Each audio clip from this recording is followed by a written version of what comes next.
welcome to another edition of Dayton Sports Huddle, The Dish. I'm Jeff Lauterbach. My normal co-host, Mr. Richie Moody, is out of town today. We have an exciting show planned. It's in basketball, or at any level, it's hard to win, for one team to win a regional final, much less two. And I have Centerville boys basketball coach Brook Cupps on. Welcome to the show. Yeah, thanks for having me. And here in a few moments, Amy Velasco from the girls basketball team.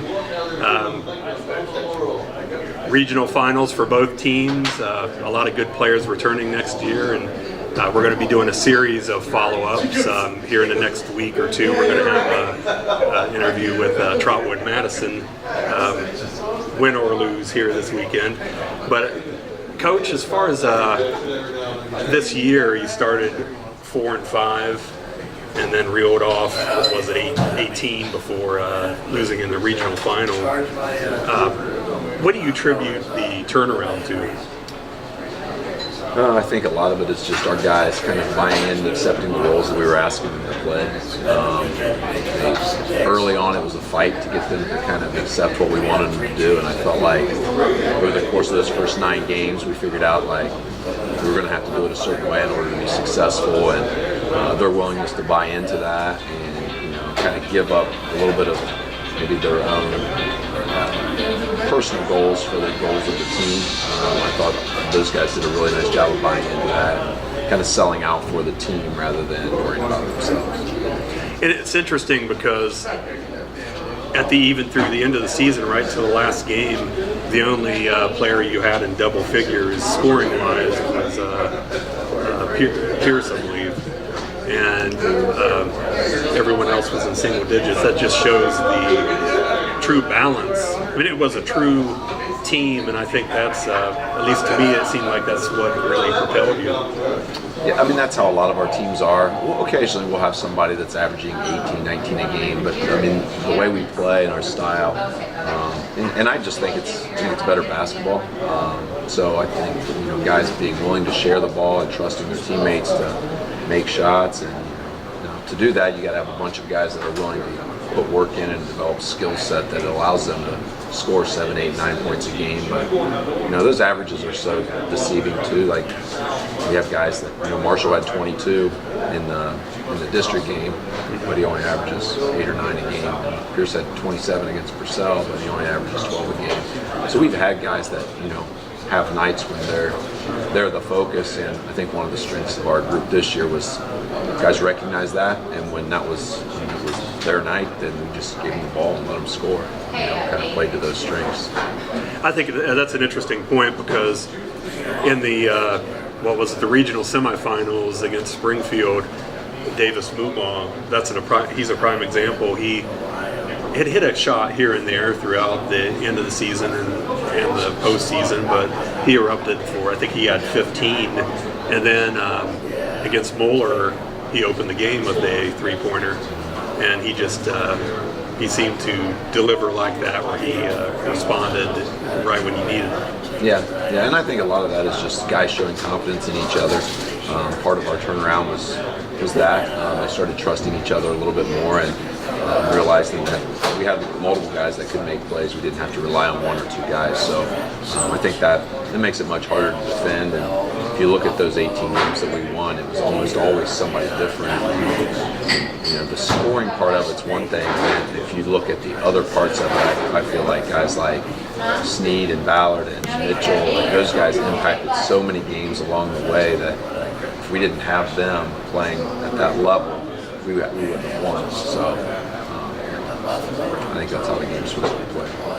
And it's interesting because one of our first interviews related to Dayton Sports Huddle and partnering with Damien of Dundee Sports Clips was before you were preparing for the Flying to the Hoop. We were doing a series of Flying to the Hoop stories, and then you had the last second change and had to play Oak Ridge, which I believe they won the state championship.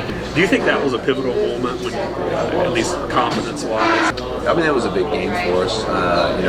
Switching at the last second. Old Intentions Liberty would have been a pretty good game too. They're in the state Final Four, so it wasn't that big of a shift, but for our guys to go compete with a team that, you know, had national attention and, you know, was really, really good, and to play as well as we did in that atmosphere, I think did kind of gave our guys the confidence to kind of continue doing what we had been doing and trying to buy in even more to what we were asking them to do. So, I mean, that was a great game for us. I thought that was one of our games where I felt like everybody played pretty well. You didn't have anybody that you're like, he wasn't very good today.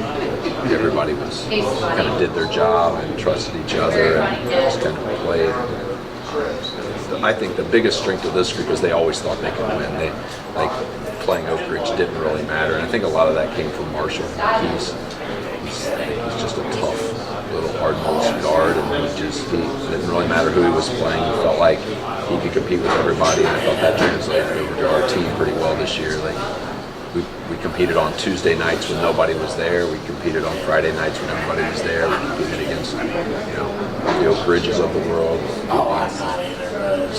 Whoever we were playing, the guys were ready to go this year. Mm-hmm. And you lost to Wayne and Springfield earlier in the year and turned around and beat Springfield and then Wayne, I believe, and that was the last regular season game. And then, of course, beat Springfield again in the regional semifinals. So you seem to, I guess, unfortunately, the only team you weren't able to avenge a loss to was Moeller. But you seem to rebound and respond when you really needed it in key games and not just the games that you were supposed to win. Yeah, I mean, to be honest, we don't talk about any of that stuff. So we're just trying to get better, and I felt like in the second half of the year we were just a lot better basketball team than we were at the beginning of the year. So we never talked about like getting revenge on Springfield or Wayne or anybody like that. It's just like we knew we were better, and we just wanted to go play and continue getting better. It was just part of the process for us. Okay. Well, we're headed to a commercial break. When we return, we'll talk more about the boys basketball program with Centerville boys basketball coach Brook Cupps, and we'll bring on Amy Velasco from the girls basketball team to talk about their remarkable season. We'll be back in a few moments. Submarine House isn't just the place for great subs. It isn't just the place for great cheesesteaks, pizzas, and appetizers. Submarine House isn't just the place to get our own house craft beer, Deep Diver Ale. The Submarine House is the best place to see the big game with your friends and your family. Great reasons to stop by your neighborhood Submarine House. Check out our great daily specials. With locations around Dayton and in Columbus, you're never far from a Submarine House. Subs, sports, spirits, Submarine House.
Welcome back to Dayton Sports Huddle, The Dish. We're here at Submarine House in Centerville, our normal home.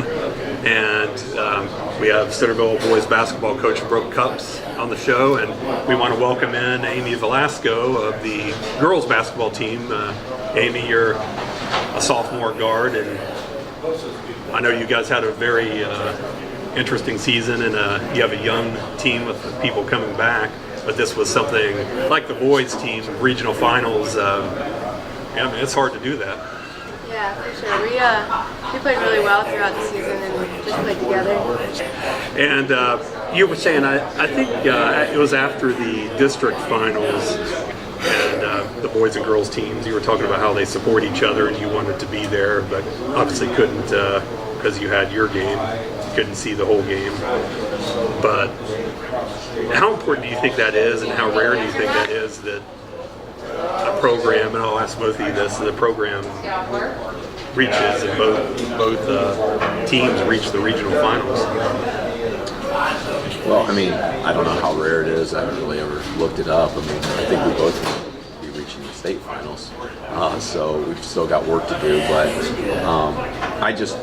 I mean, I have a lot of respect for what Adam does and what the girls on the basketball team do. They work really hard. I mean, I don't think it really matters what they're doing. Like, you want to see people that work really hard be successful, and I know a lot of the girls have been in my class that I teach at school.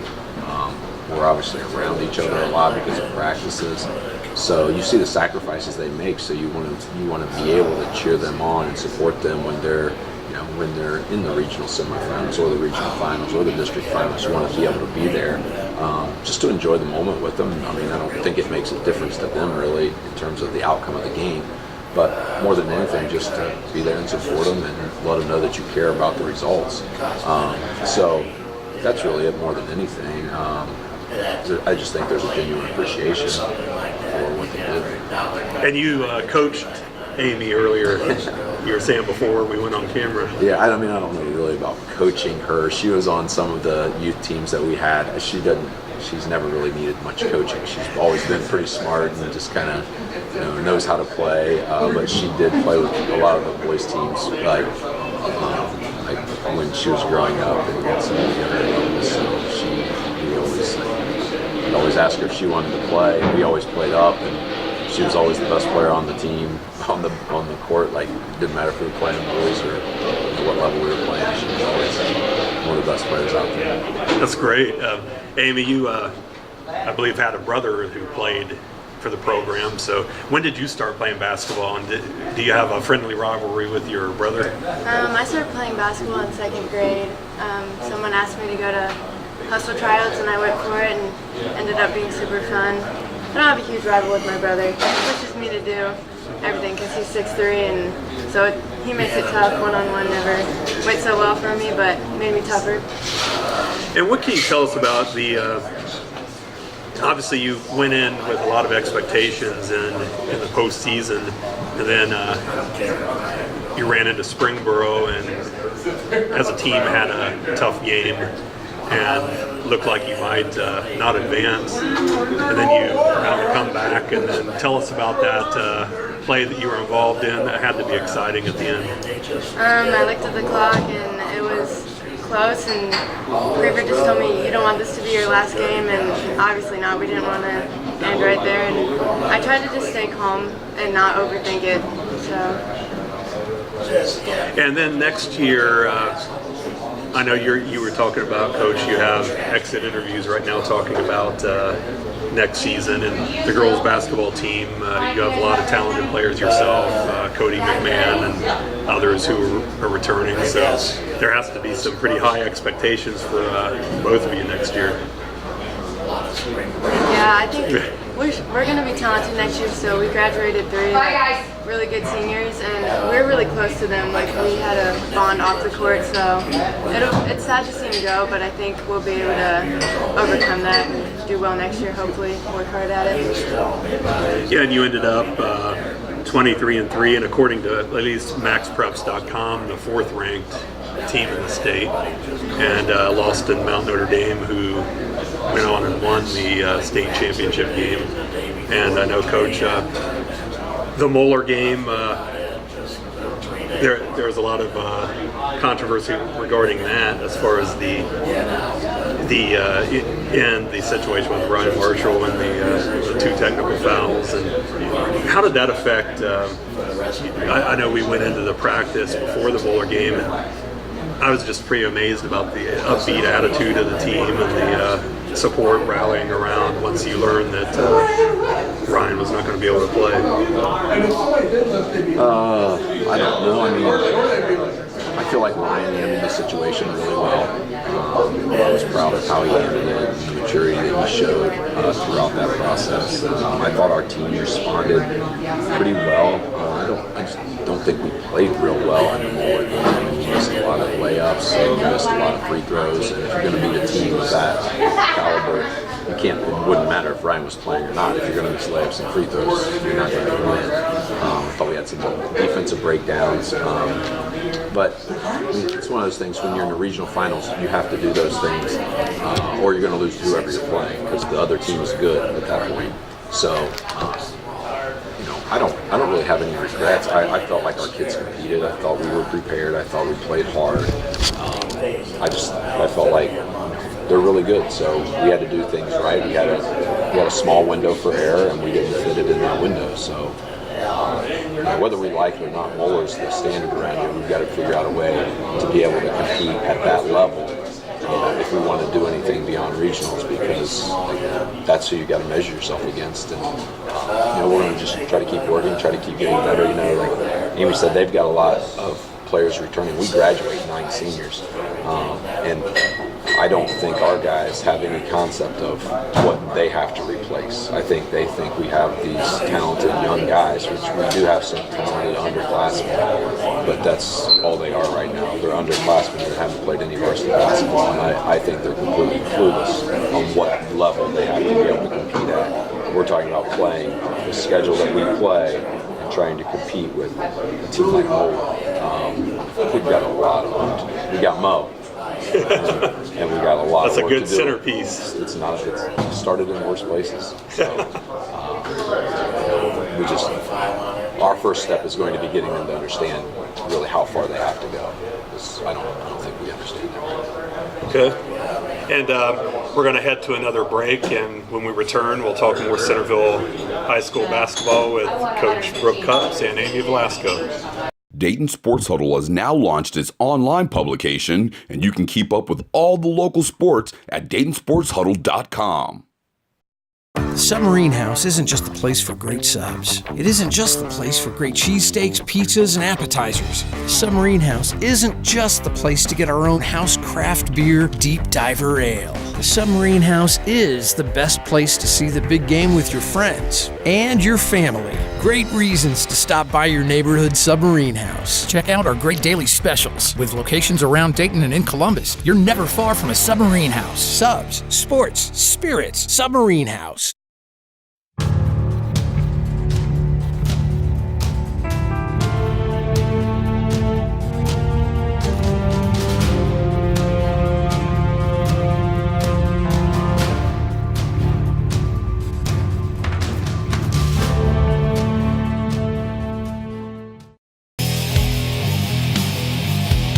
High school, I started working with my uncle, doing random contracting for property maintenance companies.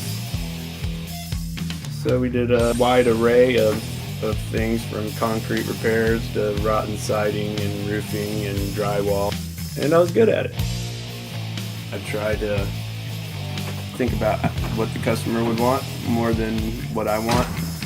I care about my work, and I do basically everything custom.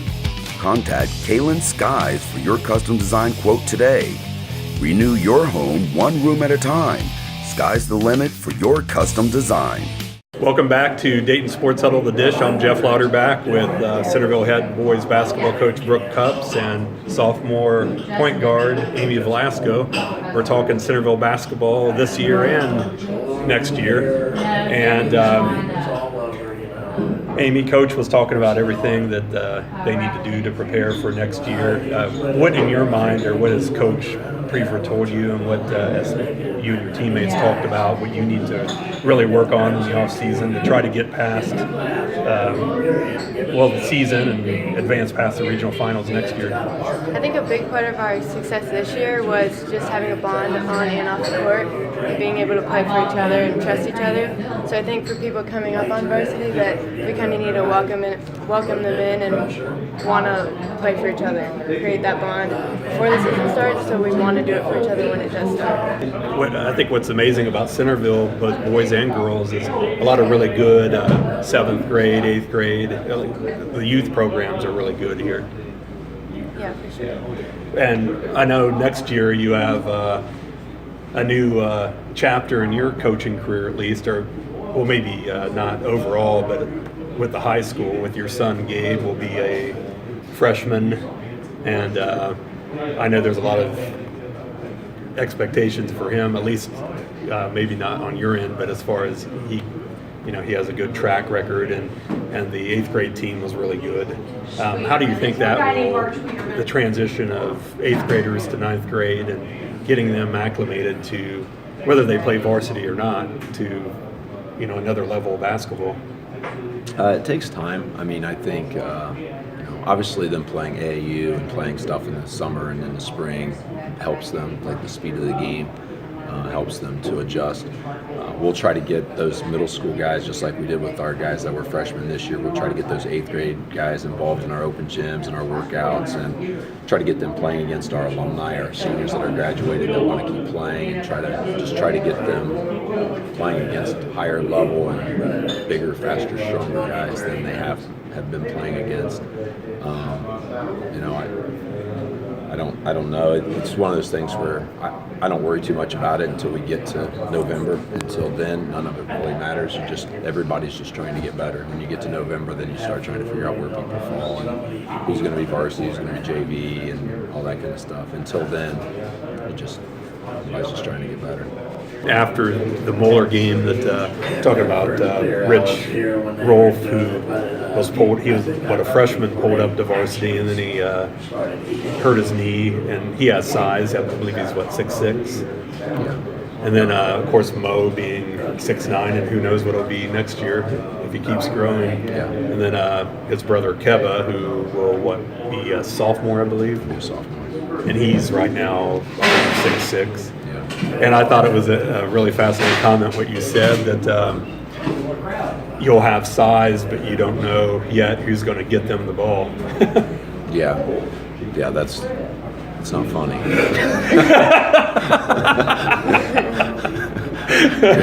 Because I really don't have an answer to it. Mo is going to be really good, and Rich can really play. It really hurt. He worked so hard, and for him to go down with the injury that he went down with, he's good, and he would have made a big difference for us this year, especially if he had an entire season under his belt when we got down to the tournament stuff and the postseason stuff.